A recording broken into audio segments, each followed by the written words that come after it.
Hi friends, assalamu alaikum. Welcome to my channel Tinfo Media. ഇന്ന് നമ്മൾ വന്നേക്കുന്ന ഒരു സ്പെഷ്യൽ റെസിപ്പി ആയിട്ടാണ് കേട്ടോ. എന്താണെന്നല്ലേ, ബെല്ലാരി ബീഫ്, അതാ കൊണ്ടാട്ടം ബീഫ് എന്നൊക്കെ പറയും കേട്ടോ. അപ്പോൾ നമുക്ക് അതിനായിട്ട് ആദ്യം വേണ്ടത് നമ്മൾ കുറച്ച് ബീഫ് സ്ലൈസ് ചെയ്തെടുത്തിട്ട് നല്ല കഴുകി വൃത്തിയാക്കി വെച്ചിട്ടുണ്ട്.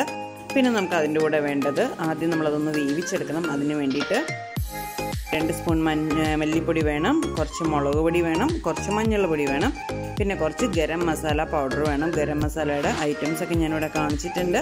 അതെല്ലാം കൂടെ വീട്ടിൽ തന്നെ നമുക്ക് പൊടിച്ചെടുക്കാൻ പറ്റും. ഒന്ന് ചെറുതായിട്ട് ഫ്രൈ ചെയ്തെടുത്തിട്ട് നമുക്ക് പൊടിച്ചെടുക്കാൻ പറ്റും. അപ്പോൾ ഗരം മസാല പൗഡർ വേണം. ഇതെല്ലാം കൂടെ ചേർത്തിട്ട് നമുക്കിത് ആദ്യം നന്നായിട്ടൊന്ന് വേവിച്ചെടുക്കാം. കുക്കറിലൊരു 8-10 വിസിൽ വരുത്തിയിട്ട് നമുക്ക് നല്ല വൃത്തിയായിട്ടൊന്ന് വേവിച്ചെടുക്കാം. ബാക്കി പ്രിപ്പറേഷൻസ് നമ്മുടെ സ്പെഷ്യൽ ഷെഫിൻ്റെ അടുത്ത് നിന്ന് നമുക്ക് ചോദിക്കാം കേട്ടോ. പിന്നെ വേവിക്കുമ്പോൾ ചേർക്കാൻ വേണ്ടിയിട്ട് കുറച്ച് ഇഞ്ചി, പച്ചമുളക്, വെളുത്തുള്ളി നമ്മൾ നല്ല പേസ്റ്റ് ആക്കി എടുത്തിട്ടുണ്ട്.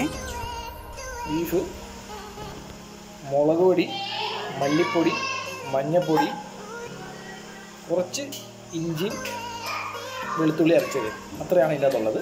അത് സാധാരണ ഒന്ന് ജസ്റ്റ് ഒരു 8-9 വിസിൽ വേവിച്ചെടുക്കുക.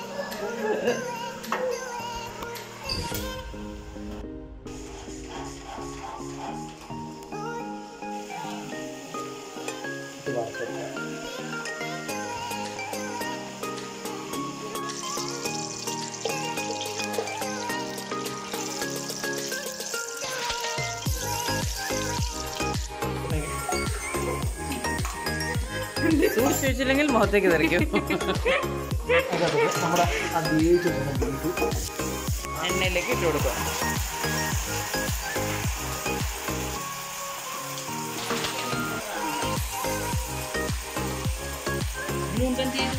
എണ്ണ ഒഴിച്ച് വെറുതെ അതിനകത്തേക്ക് ഇട്ടു. പിന്നെ ഇതിനകത്ത് ആദ്യം മുളക് പൊരിച്ചല്ലേ, കൊണ്ടാട്ടം മുളക് പൊരിച്ചെടുത്തത്, അത് മാത്രമേ ഇതുള്ളൂ. ഇല്ല, അതൊക്കെ മാറ്റി ക്ലീൻ ചെയ്തിട്ട് കേട്ടോ.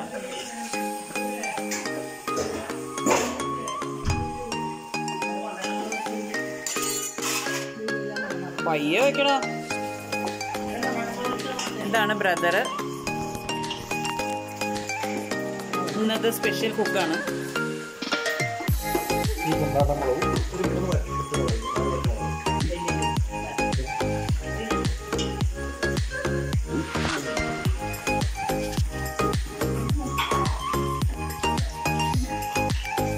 നാലെണ്ണ എടുക്കാവുള്ളൂ കറക്റ്റ്.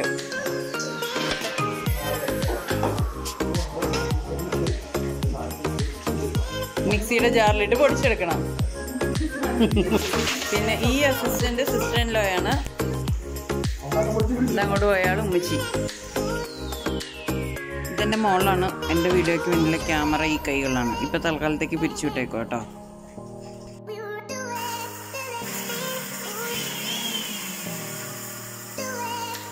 അപ്പം മുളക് ചതച്ചെടുത്തിട്ടുണ്ട്.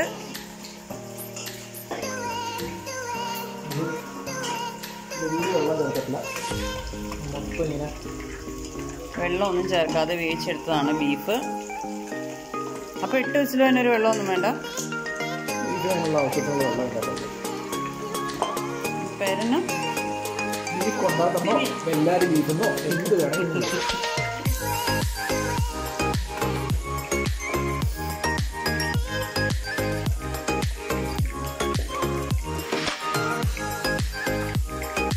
കർണാടക ബീഫാണ്, ബെല്ലാരി ബീഫാണ്.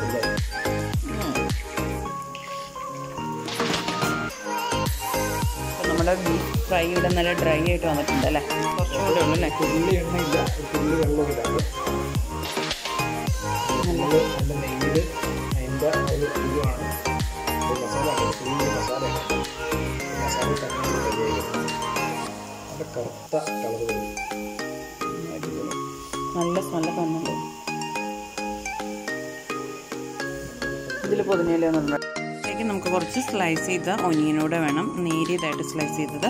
എന്നിട്ട് നമുക്കത് ഏറ്റവും ലാസ്റ്റാണ് നമ്മളത് ചേർത്ത് കൊടുക്കുന്നത്. അതൊരു ഹാഫ് വേവുന്നുള്ളൂ. അപ്പോൾ അതും കൂടെ നമുക്ക് ചേർത്ത് കൊടുക്കാം. എന്നിട്ട് നല്ലതായിട്ട് ഫ്രൈ ചെയ്തെടുക്കാം. ഇനിയും ചാനൽ സബ്സ്ക്രൈബ് ചെയ്യാത്ത ഒരുപാട് പേരില്ലേ. ചാനൽ സബ്സ്ക്രൈബ് ചെയ്യാൻ മറക്കരുത്. നിങ്ങൾക്ക് ഇഷ്ടമെങ്കിൽ ലൈക്ക് ചെയ്യുക, നിങ്ങളുടെ ഫീഡ്ബാക്സ് ഒക്കെ കമൻറ്റിൽ പറയുക. പിന്നെ ഫ്രണ്ട്സിനും ഫാമിലിക്കും ഒന്ന് ഷെയർ ചെയ്ത് കൊടുക്കുക. പിന്നെ അതിൻ്റെ ഇപ്പുറത്തൊരു കുഞ്ഞ് ബെല്ലൈക്കൺ ഉണ്ട്, സബ്സ്ക്രൈബ് ചെയ്യുമ്പോഴത്തേക്കും അത് എനേബിൾ ചെയ്യാൻ മറക്കരുത് കേട്ടോ. അപ്പോൾ ഞാനിടുന്ന വീഡിയോസിൻ്റെയൊക്കെ നോട്ടിഫിക്കേഷൻ നിങ്ങൾക്ക് കിട്ടും. അപ്പോൾ ഇത് നമ്മുടെ റെസിപ്പി ഇവിടെ റെഡി ആയിട്ടുണ്ട്. നല്ല ഇഞ്ചിയുടെയും വെളുത്തുള്ളിയുടെയും ഗരം മസാലയുടെയൊക്കെ നല്ല ഫ്ലേവറൊക്കെ വന്നിട്ടുണ്ട്. അപ്പോൾ നമുക്കിതൊരു സർവിങ് ബൗളിലേക്ക് മാറ്റാം. ഇത് നമ്മുടെ സൂപ്പർ യമ്മി റെസിപ്പി റെഡി ആയിട്ടുണ്ട് കേട്ടോ. ഇനി ബീഫ് വയ്ക്കുമ്പോഴത്തേക്കും ഈ രീതിയിൽ ട്രൈ ചെയ്ത് നോക്കാൻ മറക്കരുത് കേട്ടോ. അപ്പോൾ അടുത്തൊരു വീഡിയോ ആയിട്ട് കാണുമ്പോഴേക്കും എല്ലാവർക്കും ബൈ ബൈ, അസ്സലാമു അലൈക്കും, താങ്ക്സ് ഫോർ വാച്ചിങ്.